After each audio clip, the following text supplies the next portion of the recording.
Мультсериал басталғанда Питер Паркер Квинджет ұшағында отырады да адамдар тағдыры туралы ойлайды. Ол бәріне қалай бәрін түзеп, планетаны зомби шапқыншылығынан құтқарғанын айтып бергісі келеді. Бірақ мойындайды, бұл шынымен болған оқиға емес. Геройлер Вакандаға келгенде оларда Танос пен зомбилер легі қарсы алады. Өрмекші адам, құмырсқа адам және қара қабылан менен барады. Таноспен шайқаста Питер түсіндіреді. Титанның күші көз тоймас. Ол ғимараттарда бір соққысымен қирата алатын. Бірақ зомби Танос шыдамсыз ақылмен жүктелгендіктен шексіздік тастардың күші толық іске аспайды. Оның шабуылдары алдын ала болжайтын әрі баяу болады. Питер оның үстіне өрмелей қару салып қапсырма салуға тырысады. Бірақ Танос босап шығады. Тіпті ыдырап кеткеніне қарамастан, Танос ақыл тасты меңгере бастаған дастандарын пайдаланып, зомбилер легін шақырады. Олар біздің кейіпкерлерге шабуыл жасайды. Сол кезде Тор ракетамен Грут қосылып көмекке келеді. Алайда Танос ракетамен Грутты жояды.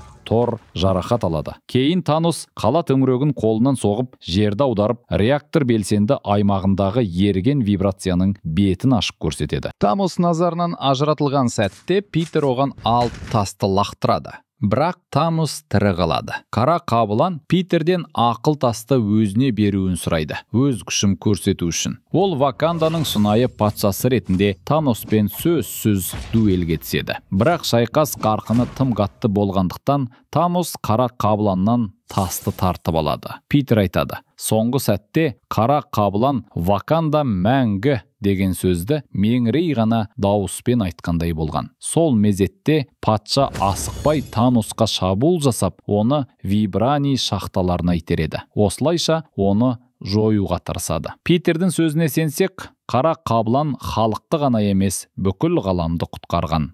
Сол сәт өрмекші адам мен құмырсқа адам үміт үзеді. Бәрі бітті деп ойлайды. Бірақ шарт өзгеріске ұшырайды. Шексіздік тастардан босап шыққан энергия үлкен жарылысқа келеді. Шындық жібі бүгіледі. Олар ғажайып жолмен тірі қалады. Оқиға ары қарай Сан-Францискоға ауысады. Қалада толықтай аласабыран басталады. Бұл сәт дүниежүзілік соғыс Z фильміне айқын сілтеме іспетті. Зомби толқындары үйлердің шатырларынан құлап, қаланы басып қалады. Осы кезде Шанчи мен Кетти көшелер арқылы Қытай қалашығына жетуге тырысады. Бірақ кеш болады. Кеттидің анасын құтқару мүмкін болмайды. Сол сәтте агент Джейми Ву пайда болып, ол екеуімен бірге аз ғана аман қалғандар тобын құтқаруға әрекеттенеді. Дегенмен зомбилер тым көп, үміт жоқтың қасы. Дәл осы жерде Шанчидің шынайы күші ашылады. Ол бұрын соңды болмаған шеберлігін көрсетіп, Кеттидің өзін таңғалдырады. Өйткені ол бұған дейін Шанчиді жай ғана қарапайым адам деп ойлаған еді. Кенет алып зомби шыға келеді де, бәрі бітті деген ой пайда болады. Бірақ дәл осы сәтте ақш армиясы тікұшақтармен ұшып келіп, зомбилерге қарсы шайқас ашады. Бұл операция жай ғана құтқару әрекеті емес екені белгілі болады. Шабуылды тікелей Вен Ву, яғни Мандарин, Шанның әкесі басқарып жатыр. Ол ұлын табуды көздеген. Мандарин Шанчиді қашуға үгіттейді, бірақ ол бас тартады. Себебі өзгелерді тастап кете алмайды. Сол кезде қайғылы сәт орын алады. Шанчи тістеліп, індет қолына жылдам тарай бастайды. Процесті тоқтату үшін Мандарин ұлына 10 сақинаның күшін береді. Бұл қуат індетті тежейді, бірақ әке өзіне құрбандық жасайды. Оның соңғы сөзі: анаң үйреткенді ұмытпа. Мандариннің бұл әрекеті өзгелерге қашып құтылуға мүмкіндік береді. Соның арқасында аман қалған топ тікұшақтарға мініп, қаладан шығып, өздеріне құтқарылу жолын табады. 5 жыл өтеді. Жер беті толықтай апокалипсиске батып кеткенін көреміз. Нью-Йорктың босап қалған көшелерінде 4 басты кейіпкер жүреді. Рири, темір жүрек, Кейт, сұңғар көздің шәкірті, Камала, Мисс Марвел және Тони Старк жасаған жасанды интеллект Фрайдей. Қыздар қираған қалада тамақ пен керек жарақ іздеп жүр. Кенет олар көкте Квинджетті байқайды. Кезінде кек алушылар пайдаланған сол ұшақты. Қызығып артынан ілесіп, ішінде кім барын білмек болады. Алайда ұшақ күтпеген жерден құлап түседі. Ішке кіргенде олар тек зомби пилотты табады. Бәрі әдеттегідей сияқты көрінеді. Бірақ Рири өзінің дамыған көзілдірігін қолданып, пилоттың ішінде бір зат жасырылғанын байқайды. Камала күмәнданады. Бәлкім бұл жай ғана қоқыс шығар. Бірақ Рири сенімді. Пилот оны әдейі жасырып қойған. Демек, ол шынымен маңызды. Кейт бұған қатысудан бас тартады. Өйткені оған бұрыннан қиын сәттер жеткілікті болған. Сонда Рири мен Камала тас, қағаз, қайшы ойнайды. Сәтсіздік Камалаға тиеді де, дәл соған құрылғыны алып шығуға тура келеді. Дәл осы кезде зомби пилот оянып, кенеттен жұққан сұңғар көз шабуылдайды. Ол қыздарға садақпен оқ атады, тек ғажайыппен аман қалады. Кейт оның бір жебесін қағып үлгереді. Уақытша базаларына оралған соң, Рири пилоттың ішінен алынған құрылғыны зерттейді. Ол қуатты подкеңістіктік таратқыш болып шығады. Ол тіпті бүкіл галактикаға дейін сигнал жібере алады. Бірақ құрылғы өзгертілген. Оны кішкентай ғана өлшемге дейін кішірейтіп қойған. Камала таңырқап, мұндай аппаратты қалайша кәмпиттей кішкентай етіп шығарған деп қояды. Рири құрылғыда белгілі бір жерге байланған кванттық қорғаныс коды барын анықтайды. Мета деректерге сәйкес, ол қалқан жобасына тиесілі. Адамзат індетті тоқтатпақ болған соңғы үміті. Табылған жаңалықтың маңызын түсінген Кейт таратқышты қалқан базасына жеткізуді ұсынады. Камала ондай база әлі бар екеніне сенбейді. Дәл осы сәтте Рири Огайодан сигнал қабылдайды. Кейт қуанып кетеді. Адамзатты құтқаруға мүмкіндік бар. Сондықтан әрекет ету керек. Рири мұқият ойлап, табысқа жету ықтималдығы небәрі 5% ғана дейді. Бірақ Кейт табанды. Олар тірі тұрғанда үміт те бар. Ақыры Рири келсет те команда батысқа, Огайоға қарай бет түзейді. Олар керек жарақтарын жинап, жолға шығады. Осы кезде Квинджетке қарай жүздеген жұқтырылғандар жинала бастайды. Олардың арасында сұңғар көз де бар. Зомби жетекшісі оған өз қасында болуды ұсынады. Келесі көріністе Камала, Рири және Кейт Фрайдеймен бірге Огайоға жол тартып келеді. Жол бойы олар күліп, сиси ойынын ойнап, көңілін басқаға аударуға тырысады. Бірақ кенеттен алдарынан таудың қақ ортасында пайда болған алып кратер жолдарын бөгейді. Қыздар оның қайдан шыққанын түсінбей, абайлап әрі қарай жүруді ұйғарады. Жол тым күмәнді көрінеді. Маңайда бірде-бір жұқтырылған жоқ. Көп ұзамай табиғаттың өзі де оғаш мінез таныта бастайды. Аспан қарауытып, бұлттар қалыптан тыс жылдам қозғалып, майзағайлы дауыл тұрады. Кенеттен майзағай тура көліктеріне түсіп, оны аударып тастайды. Сыртқа шыққан соң, қыздар ес жиюға тырысқанымен, бауылдың шынайы емес екенін байқайды. Биікте Икарис жұқтырылған капитан Марвелмен шайқасуда. Олардың қақтығысы алып жарылыс туғызып, қыздар әрен дегенде жасырынуға үлгереді. Көп ұзамай оларды зомби армиясы қоршап алады. Камала мен Риридің күштері жауларды тоқтатуға жетпейді. Үмітсіздіктен Кейт капитан Марвелге қарай сұңғар көздің ерекше оғы деп ойлаған жебені жібереді. Бірақ жебе соққы берудің орнына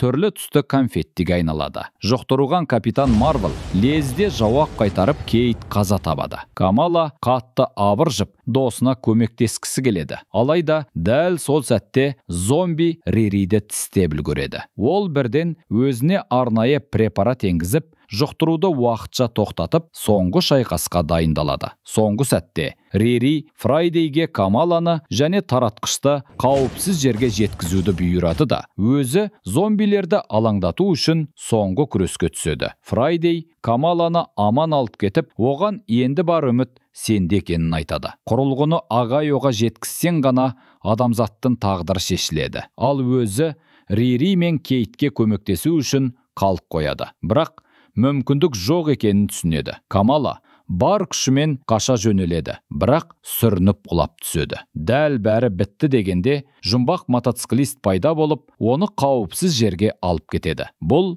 аты аңызға айналған вампир аулаушы Блейд Найт еді. Ол Камалаға Рири, Кейт және Фрайдейдің қаза тапқанын айтып, оның өзі тек ғажайыптың арқасында тірі қалғанын меңзейді. Камала оны қайта оралып көмек беруге жалбарынса да, Блейд бас тартады. Ол Хонсу таратқыштың маңызын түсінетінін, оны зомбиден тартып алғандарын және енді міндетті түрде Огайоға жеткізу керектігін айтады. Камалаға көмектесуге уәде береді, бірақ аса ықыласпен емес. Жолда Камала Хонсу жай ғана қиялма деп сұрайды. Сонда Блейд Хонсу оның серігінің досы болғанын айтады. Марк Спектр жұқтырылған соң ай құдайы жаңа аватар таңдап, ол Блейдтің өзі болған. Оның аппақ көздері Хонсу оның арқылы әрекет етіп тұрғанының белгісі. Олар жолын жалғастырып, ақыры қалқан базасына жетеді. Бірақ әдеттегідей күзет орнына мыңдаған қимылсыз жұқтырылған қарсы алады. Кенеттен белгісіз дауыс естіліп, олардың не үшін келгенін сұрайды. Базада оларда Мелина, Айрон Мейден,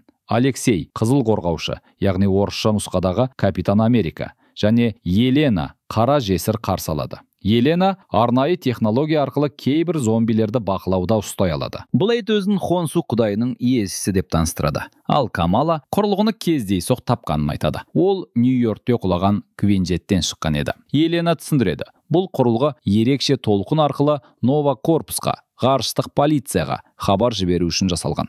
Қалған ғалымдары осы технология арқылы жерді құтқармақ болған. Бірақ құрылғыны іске қосу мүмкін болмады. Себебі жердің уланған атмосферасы сигналды толықтай бөгеп тастайды. Құрылғының жұмыс істеуі үшін оны ғаламшардың сыртында белсендіру қажет болған. Базаға орда шабуыл жасағанда олардың бірі кішірейтілген құрылғыны жұтып қойған. Кейін есімізде болса, Рири оны зомби пилоттың ішінен тапқан еді. Камала бәрін түсінеді. Рири мен Кейт қателеспеген. Бұл құрылғы шынымен бәрін өзгерте алады. Бірақ ол үшін оны ғарышқа жеткізу керек. Дәл осы сәтте Блейд қауіптің жақындағанын сезеді. Базаға зомбилердің патшайымы Ванда Максимов келеді. Оның жанында Жексұрым, Гост, Сұңқар көз және тіпті Капитан Америка бар. Алексей бұған қатты қуанады. Ақыры ол Капитан Америкамен шайқаса алады. Мейлі ол жұққан болса да. Қара жесірдің бақылауындағы зомбилер Ванданың әскерімен шайқасқа түседі. Алексей Капитан Америкаға қарсы шығып, бар күшін салып, ақыры оны жеңеді. Ал Елена Камала мен құрылғыны қорғап қалады. Ең қауіпті сәтте ол өзін құрбан етіп, бәрін Камаланы қорғауға шақырады. Енді болашақ тек соның қолында. Оның жанқиярлығы арқасында тірі қалғандар қашып үлгереді. Елена технологияның көмегімен орданы ұстап тұрса да, зомбилердің патшайымы оны найзамен жаралайды. Супер қаһармандар түнге қарай шегінеді. Мелина Алексейге ант береді. Олар Еленаның құрметіне құрылғыны ғарышқа жеткізеді. Бірақ бір мәселе бар. Қолдарында ғарышқа ұшатын кеме жоқ. Сол кезде Блейд оларға сенімді түрде айтады. Мұндай кеме қайда барын ол біледі. Келесі көріністе біз оқиғаның басында көрсетілген жұп Шанши мен Кетеді көреміз. Олар қаңырап қалған бос аймақтармен жүріп келеді. Ал қастарына ерген керуен нағыз жабайы Макс стилін еске салады. Оларда 10 сақина бар. Екеуі 5-5-тен бөлісіп алған. Бұл олардың байланысының белгісіне айналған. Керуенде сиырлар да бар. Олар бір жағынан тіршілік көзі болса, екінші жағынан ең құнды валюта іспетті. Жоспарлары қарапайым. Малды мұхит қаласы деп аталатын паналауға орынға айырбастау. Бірақ жолда скрудар шабуыл жасайды. Бұл жерде олар қарақшылар рөлін ойнайды. Шабуылдың соңы өздеріне сәтсіздікпен аяқталады. Топ оларды оңай жеңіп, жолын жалғастырады. Ақыры мұхит қаласына жеткенде оларда Алексей қарсы алады. Ол бірден Шанчидің қолындағы оғаш шараны байқап, оны жұққан болуы мүмкін деп күдіктенеді. Дереу Мелина, Блейд және Камала жетіп келеді. Бірақ олар сақина қолында тұрғанда ешқандай қауіп жоғын түсінбейді. Тек тірі қалғандардың жетекшісі Земо келгенде ғана жағдай реттеледі. Шанчи оған өзін және Кетиді мұхит қаласына кіргізуді өтінеді. Ол айырбас ретінде сиырларын ұсынады. Земо келіседі. Сол сәтте мұхиттың тереңінен алып су үстіндегі қала көтеріледі. Жаңадан келгендерге қарапайым болса да қауіпсіз бөлмелер беріледі. Ұзақ уақыт бойы қаңғып жүрген олар үшін бұл нағыз сый болды. Көп ұзамай тұрғындар жиналып Земоны қарсы алады. Ол бәріне осы жерге жете алмағандарды еске алуды және қаланың беріп отырған тыныштығын бағалауды айтады. Содан кейін мұхит қаласы қайтадан су астына түсіп, алынбас қамалға айналады. Батырлар талай жылдан бері дәмін татпаған тағамнан ләззат алады. Бір-бірімен танысып, аз да болса үйлесім таба бастайды. Дәл осы кезде Камала Шанчи мен Кетиге шағын таратқышты көрсетеді. Ол Нова Корпусқа белгі жіберу керек. Ал ол үшін ғарышқа жеткізілуі қажет. Жоспар айқын. Жаңа Асгардқа бару керек. Ол жерде Тор соңғы Авенджер билік етіп отыр. Әрі сол жерде құрылғыны ғарышқа алып шығатын кеме сақталған. Келесі көріністе теңіздің тереңіндегі кемеге Талокан тұрғындары шабуыл жасайды. Олар да құрлықтағы адамдар сияқты індетке ұшыраған. Земо мұндайлардың бар екенін білсе де, жанында қаншама супер қаһарман тұрғанда өзін қауіпсіз сезінеді. Жағада қираған порт көрсетіледі. Сол жерде зомбилердің алып әскері жиналған. Ал олардың бастағаны құдіретті әміршісі. Ол теңіздің қараңғы түгінде ұйықтап жатқан көне жаратылысты оятады. Осы кезде Камала мазасыз түс көреді. Ол сол мақұлықты көреді де шошып оянып кетеді. Түнде ұйықтамайтын Блейд оған Ванда Максимовтың көлеңкеден бақылап тұрғанын сезетінін айтады. Кенет кеме бір нәрсеге соқтығысып, дүрбелең басталады. Камала, Мелина, Блейд және Алексей отырған камера суға ұшады. Камала оларды кристалданған қалқамен қорғап, судың астында ұстап тұрады. Земо барлығын тыныштандыруға тырысып, қаһармандар қаланы қандай жардай болса да қорғайды деп уәде бергенін айтады. Алайда шын мәнінде ол басқаша ойлаған. Зомби тобын тоқтатудың жалғыз жолы оларды анда-санда азықтандыру. Сол сәтте сырттан Намор, Талокан патшасы пайда болады. Ол аса жылдамдықпен кристалдық қорғанысқа соғылады да, оны кемеге қарай лақтырып, қорғанды бұзып ішке енеді. Земо мұндайды күтпеген еді. Ол халыққа арналған ұстап тұру камерасын іске қосуды бұйырады. Бәрі реттелгендей көрінгенімен жағдай ушыға түседі. Себебі індетке шалдыққан Талокан тұрғындары патшасын босату үшін ішке басып кіреді. Адамдар үрейленіп құтқару капсулаларына қарай қаша бастайды. Талокандар болса жолындағының бәріне шабуыл жасайды. Осы сәтте Земо басқаларды тастап, өзі қашуды ойлайды. Мелина тапқырлық танытып, өз қабілеттерін пайдаланып, бәрін қауіпсіз дәліз арқылы алып шығады. Бірақ олар кеменің ұзын коридорында қысылып қалады. Дәл осы сәтте Намор камерадан босап шығып, батырларды қуа бастайды. Оның күші соншалық, оларды соңына дейін қуып барып, темірлікті қопарып тастайды. Арғы жағында Земо тұрған еді. Талокан патшасы жолындағының бәрін жайпап өтеді. Оған сақиналардың да, аңызға айналған қылыштың да шамасы келмейді. Мелина Земодан неге капсулалар әлі ұшырылмағанын сұрайды. Ол жүйені тек басқару бөлмесінен қолмен іске қосуға болатынын түсіндіреді. Жағдайдың шұғылдығын түсінген Мелина бұл міндетті өз мойнына алуды шешеді. Камала қолын кристалданған қаруға айналдырып, Намордың өзін ұстап алуына мүмкіндік береді. Ал Шанчи мен Кети жауды бөгіп тұрғанда, Камала іштен қысым жасап, құрылымды кеңейтіп, оны жарайды. Ақыры құтқару капсулалары ашылады да, топ ішке кіріп үлгереді. Алексей абыржып Мелинаны іздейді. Бірақ капсула жабылар сәтте ол оның хабарламасын алады. Мелина басқару орталығында қалып қойғанын және шыға алмайтынын айтады. Алексей жүрегі қан жылап, оны қайтуға шақырады. Алайда Мелина әкесін жақсы көретінін айтып, эвакуация жүйесін іске қосады. Осылайша өзгелердің аман қалуына жағдай жасайды. Содан кейін ол өз тағдырын тыныш қабылдайды. Біздің топ Шанчи, Кети, Камала, Блейд, Алексей және Земо капсуланың қираған бөліктеріне шығады. Камала Мелина өзін құрбан еткеннен кейін қайғыға батқан Алекске демеу беріп, енді олардың жолын оның есімі үшін жалғастыру керегін еске салады. Батырлар жаңа Асгардтың қақпасына жетеді. Оларды Валькирия қарсалығы да бірден қонақтардың мұнда қажеті жоқ екенін білдіреді. Камала оның алдында жалынып, бүкіл әлемнің тағдыры олардың миссиясына байланысты екенін айтады. Бірақ Валькирия барған сайын ашуланып, не өздері кетуі, не күштеп қуылатынын ескертеді. Осы кезде алға Блейд шығады. Валькирия бұл мекен тек құдайларға арналған, морталдарға орын жоқ дейді. Дәл осы сәтте Блейдтің ішінен Хонсу сөйлей бастайды. Ай құдайы Валькирияға Асгардтықтар енді жоғары күштерді мойындамай ма деп сұрайды. Валькирия оны танып қуана қарсы алады. Ал қалғандары Хонсуға көрінбегендіктен сырт көзге ол өзімен өзі сөйлесіп тұрғандай әсер қалдырады. Осыдан кейін Валькирия қақпаны ашып команданы ішке жібереді. Жаңа Асгардта оларды тыныштық, тамақ, өркендеп тұрған қауымдастық қарсы алады. Бірақ ең таңғаларлығы бір бұрышта бейжай отырған Тор. Камала онымен сөйлескісі келеді. Алайда Валькирия Тордың әлде қашан сынып, шайқастардан бас тартқанын, ешкіммен араласқысы келмейтінін түсіндіреді. Камала райынан қайтпайды. Оның қолында ғарышқа жіберілетін артефакт таратқыш бар. Бұл арқылы жағдайды түзеуге мүмкіндік бар екеніне сенімді. Бірақ Валькирия Торды мазалауға қатаң тыйым салады. Әңгіме жаңа Асгардтың неге осылай гүлденіп тұрғанына ауысады.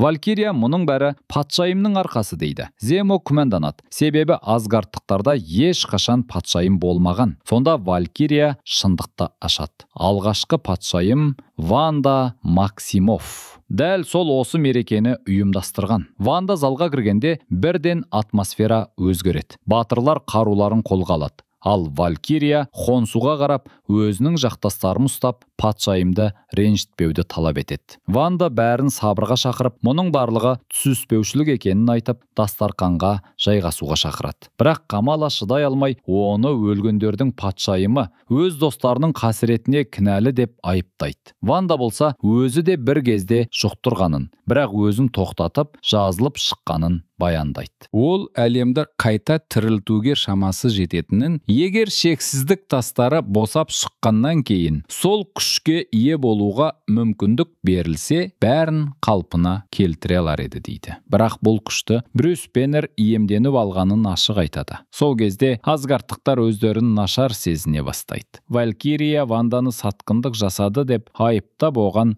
шабуыл жасауға ұмтылады. Бірақ Ванда қорғанып үлгереді. Белгілі болғаны дастарқандағы бүкіл ас пен сусын уланған екен. Ал қызмет көрсетушілер енді зомбиге бағынған құлға айналған. Ванда Камаладан кешірім сұрап, басқа амал болмағанын айтады да, қорықпай қосылуын өтінеді. Өйткені бірге олар әлемді өзгерте алады деп сендіреді. Бірақ Камала оны өтірікші деп айыптап, шын мақсаты тек таратқыш екенін бетіне басады. Ванда болса, ешқандай таратқыш қажет еместігін, оған керегі Камаланың өзі екенін айтады. Осы сәтте ол өзінің нағыз зомби бейнесін көрсетеді. Камала зомби патшайымды қағып жіберіп Валькирияны босатады. Дәл осы мезетте жұқтырғандардың бірі Земоға соққы жасайды. Торға қарай зомбилердің үлкен тобы лап қояды. Бірақ Камала оны қорғайды. Сол сәтте Тор көзіне шындықты ашады. Айналасында апокалипсиске тән шайқас жүріп жатыр. Алайда ол еш әрекет жасамайды да, көп ұзамай зомбилердің шабуылына тап болады. Камала Валькириядан кеме қайда тұрғанын сұрайды.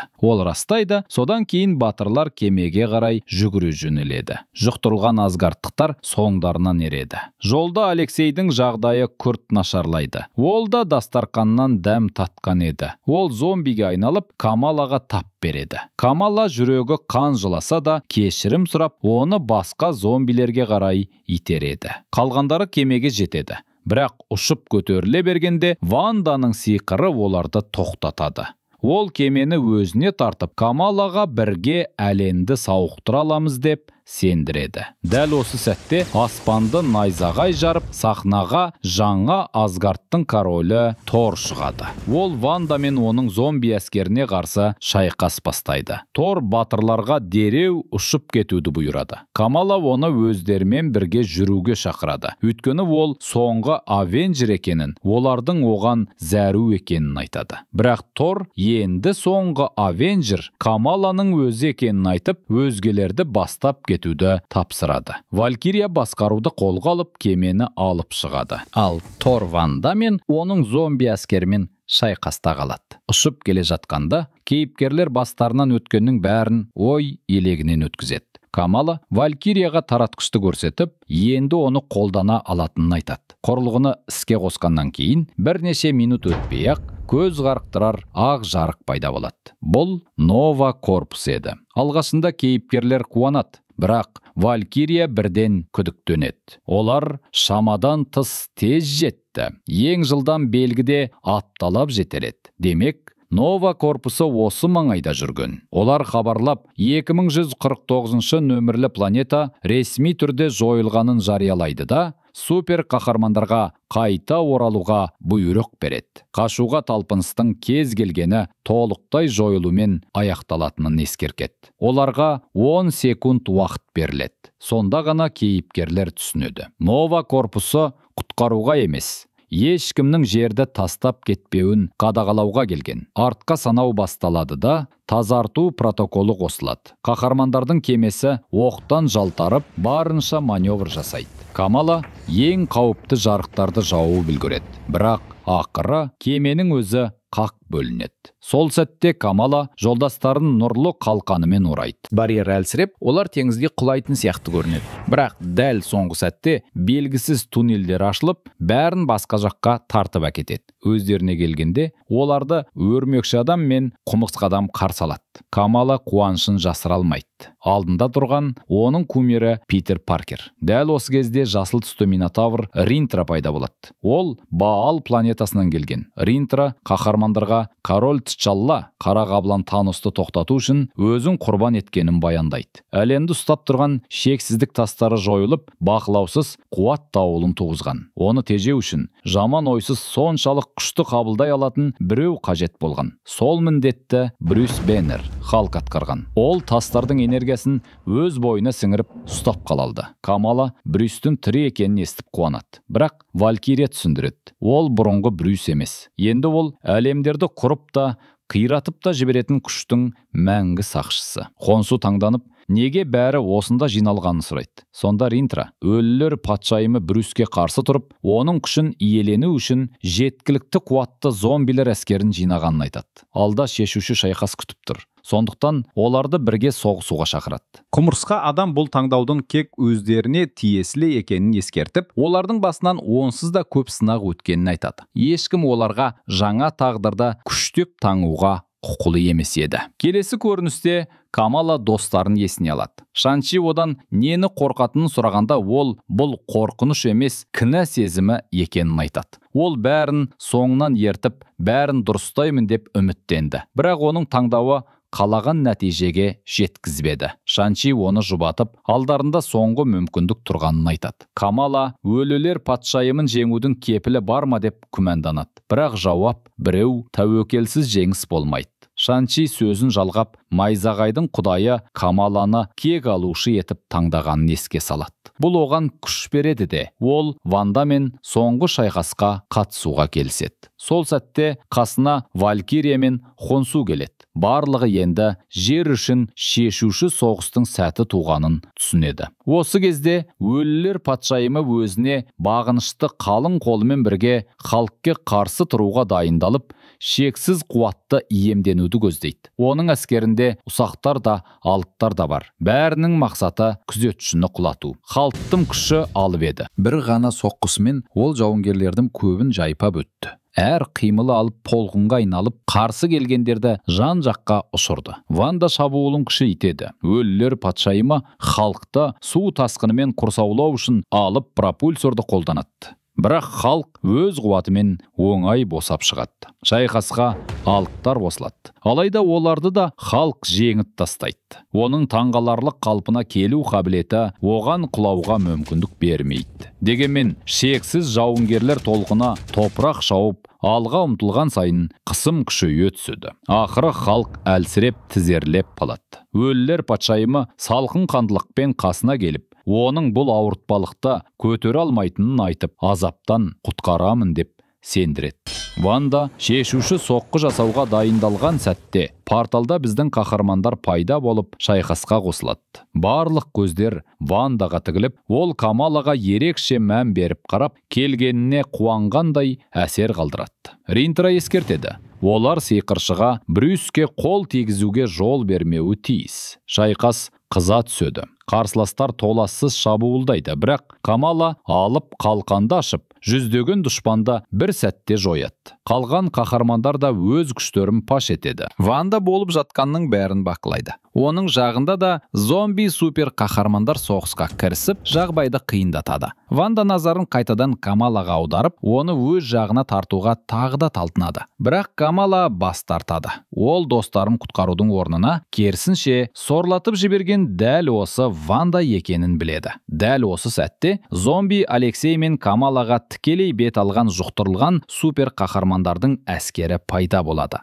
Камала оларға зиян тигізгісі келмей, қорғаныс қалқанының артына тығылады. Оның одақтастары да осындай жағдайда қалады. Қаһармандар уақытты созып, басқа жол табуға үміттенеді. Кенет майдан алаңын алып, сәулелер жарқыратып жібереді.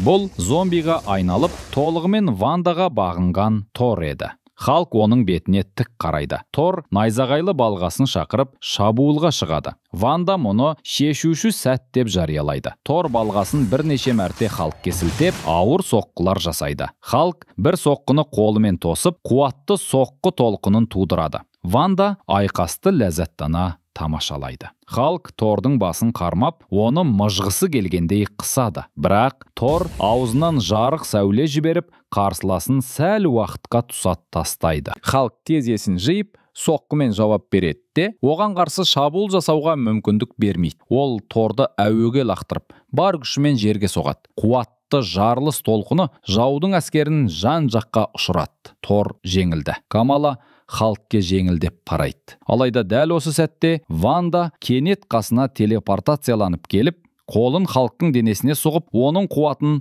жұтып ала бастайды. Ол шексіздік тастарының энергиясын иемденеді. Сол кезде Камаланың серіктеріне зомби жауынгерлер шабуыл жасайды. Камала қолдарын күшімен қаптап, Вандаға қарсы ұмтылады. Бірақ ол еш зақымданбайды. Ванда Камалаға қарсыласуды доғарып, өзіне қосылуды бұйырады. Екеуінің арасында ой тартысы басталады. Камала бұлай істей алмайтынын, өйткені ол бостарының аманатын сататынын айтады. Ванда бәрін түзетуге болатынын, тіпті жақындарын қайтара алатынын сендірмек болады. Бірақ Камала мұның алдау екенін түсінеді. Ванда оны айналаңа қара деп мәжбүрлейді. Камала жолдастарының қиналып жатқанын көреді. Кейбірі жұқтырылған, ал кейбірі әлсіреп құлаған. Ванда қолын созып, әлі де әлемді құтқаруға болатынын уәде етеді. Камаланың есіне бостары мен отбасының жүздері түседі. Ол іштей олардан кешірім сұрап, олардың құрбандығы бекер болмауы тиіс екенін айтады. Содан кейін Камала беріледі. Ол қолын өлілер патшайымына созады. Екеуі бірге